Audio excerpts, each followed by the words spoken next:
Hello everyone, welcome back to our channel GDC tutor. जैसा कि आपको पता है, डी फार्मेसी का जो भी एग्जिट एग्जाम होने वाला है, उस एग्जिट एग्जाम में आने वाले हर एक सब्जेक्ट के हर एक टॉपिक वाइज, हर एक chapter wise GDC classes app पे टेस्ट चल रहा है, जो कि है एग्जिट एग्जाम का बूस्टर टेस्ट।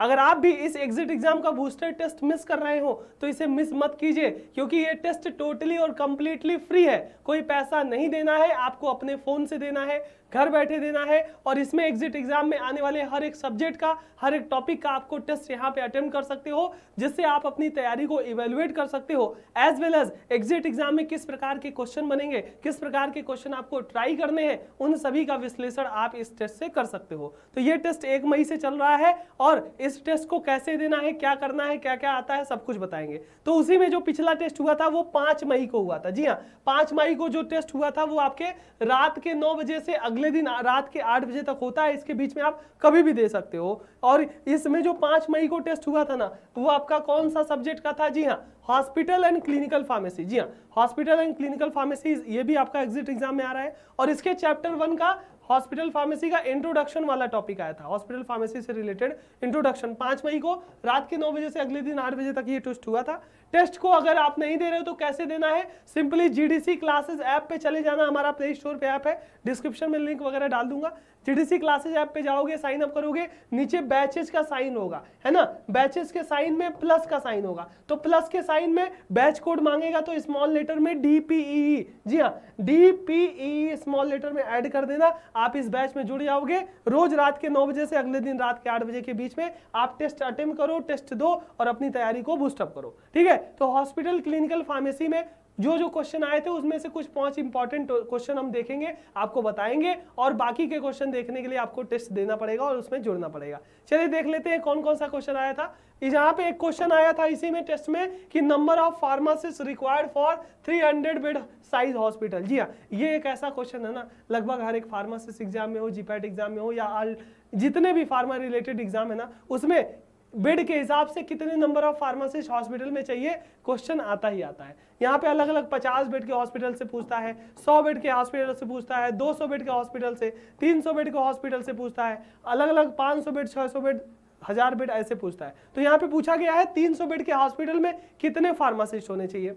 5 फार्मासिस्ट होने चाहिए, 8 फार्मासिस्ट होने चाहिए, 10 होने चाहिए, या फिर 3 होने चाहिए? तो इसका राइट आंसर आपका होने वाला है 300 बेड में 10 होगा। जी हाँ, 300 बेड के हॉस्पिटल में 10 नंबर ऑफ फार्मासिस्ट होंगे। ये एक्सप्लेनेशन देख लो, स्क्रीनशॉट ले लेना, यहाँ से आपको आइडिया लग जाएगा कि अगर 50 बेड तक का हॉस्पिटल है तो 3 फार्मासिस्ट वहां पे होने चाहिए according to guideline, rule, regulation.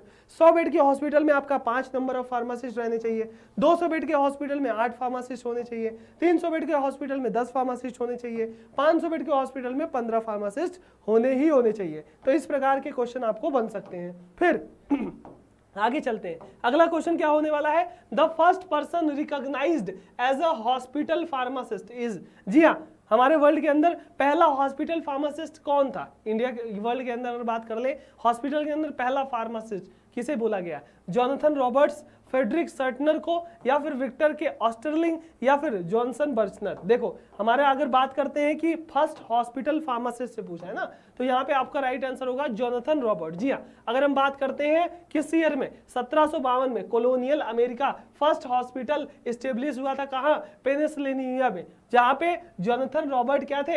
As a first hospital pharmacist appoint किए गए थे। तो इन्हें हॉस्पिटल फार्मेसी जब भी पढ़ते हो तो हिस्ट्री में आपका पढ़ाया जाता है कि फर्स्ट हॉस्पिटल फार्मासिस्ट कौन था, तो जॉनथन रॉबर्ट आप आंसर लगा सकते हो। चलो, उसी से एक और क्वेश्चन था कि भैया जीपीपी का फुल फॉर्म होता है, क्या होता है? हॉस्पिटल फार्मेसी पढ़ा होगा तो जीपीपी मतलब गुड फार्मेसी प्रैक्टिस होगा, या जनरल फार्मेसी प्रैक्टिस होगा, या ग्रेजुएशन फार्मेसी प्रैक्टिस, या फिर नन। जी हाँ, इसका राइट आंसर होगा जीपीपी बोले तो गुड फार्मेसी प्रैक्टिस, मतलब फार्मेसी की ऐसी प्रैक्टिस जो कि स्टैंडर्ड तरीके से हो, रूल रेगुलेशन के हिसाब से हो, सारी चीजें प्रोवाइड करे, तो वो जीपीपी कहलाएगी, यानी कि गुड फार्मेसी प्रैक्टिस कहलाएगी। ठीक है, अगला क्वेश्चन क्या है? In which year NABH started the hospital accreditation programme. जी हाँ, national accreditation board of hospital, यही तो फुल फॉर्म होता है एनएबीएच का। एनएबीएच क्या करता है, हॉस्पिटल को स्टैंडर्ड के हिसाब से क्या देता है, एक्रेडिटेशन देता है, मान्यता देता है कि हॉस्पिटल मरीजों के इलाज के लिए सही है कि नहीं, सारी रूल रेगुलेशन सुविधाएं वो फॉलो कर रहा है कि नहीं, दे रहा है कि नहीं। तो वो कब स्टार्ट हुआ था, 2005 में, 2020 में, 2010 में या सन 2000 ईस्वी में। तो यहाँ पे हॉस्पिटल को मान्यता देने का एक जो एनएबीएच एक्रेडिटेशन प्रोग्राम होता है ना, वो 2005 में स्टार्ट हुआ था। कब हुआ था, 2005 में आपका कह सकते हो स्टार्ट हुआ था। हॉस्पिटल स्टैंडर्ड को बनाने के लिए, हॉस्पिटल में जो सुख सुविधाएं हैं वो स्टैंडर्ड तरीके से रहे कि नहीं, उसको यहाँ पे बताने के लिए एनएबीएच का एक्रेडिटेशन होता ही होता है। क्लियर है।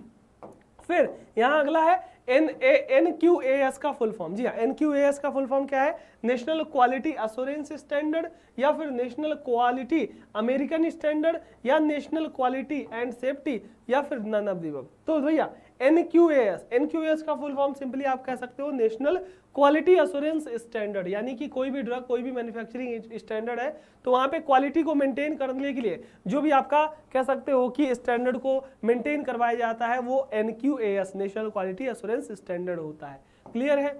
ये तो टोटल ये इस प्रकार के क्वेश्चन थे जिसमें हमने 5 क्वेश्चन दिखाया। ये क्वेश्चन आपके हर रात कह सकते हो, रात के 9 बजे से 8 बजे के बीच में आप टेस्ट दे सकते हो। अगला टेस्ट 6 मई को है जो कि आपका चल भी रहा है, रात के 9 बजे से आपका कह सकते हो कब, अगले दिन 8 बजे तक होने वाला है। किसका होगा, फार्मेसी लॉ एंड एथिक्स का। जी हाँ, जूरिस्प्रूडेंस का होगा। चैप्टर 1 का होगा। चैप्टर 1 में general principle of law, history of various acted related to drug and pharmacy professional, ये आपका टॉपिक होने वाला है। इससे टोटल 30 टेस्ट होंगे, क्वेश्चन होंगे 30 से 50 के बीच में, और ये टेस्ट आज का होने वाला है। और यहाँ पे देख सकते हो कि ये टेस्ट देने के लिए GDC क्लासेज ऐप पे जाओ, टोटली फ्री है। बैचेस के सेक्शन में प्लस का साइन होगा, प्लस के साइन में DPE स्मॉल लेटर में इसको ऐड कर दो, और इसको ऐड कर दोगे तो सिंपली ऐड अप हो जाओगे और आप ये टेस्ट दे सकते हो। क्लियर है। ये टेस्ट देते रहिए, और जो भी बच्चे नहीं दे रहे हैं उन बच्चों को अपने दोस्तों तक जरूर बोलिए और टेस्ट देते रहिए। डिस्क्रिप्शन में सारा लिंक वगैरह मैं डाल दूंगा, वहां से जाके आप सारी चीजें देख सकते हो, अपने तैयारी को बूस्टअप कर सकते हो। सो ये टेस्ट दे के अपनी तैयारी को बूस्टअप करते रहिए, अपने दोस्तों तक शेयर, लाइक से सब्सक्राइब कर दीजिएगा। प्लेलिस्ट वगैरह भी चेक कीजिएगा, जहाँ पे मॉडल पेपर वगैरह सारी चीजें मिल जाएंगी आपको। मिलते हैं किसी अगले वीडियो में, तब तक के लिए पढ़ाई करते रहिए, टेस्ट देते रहिए। Thank you so much, all the very best.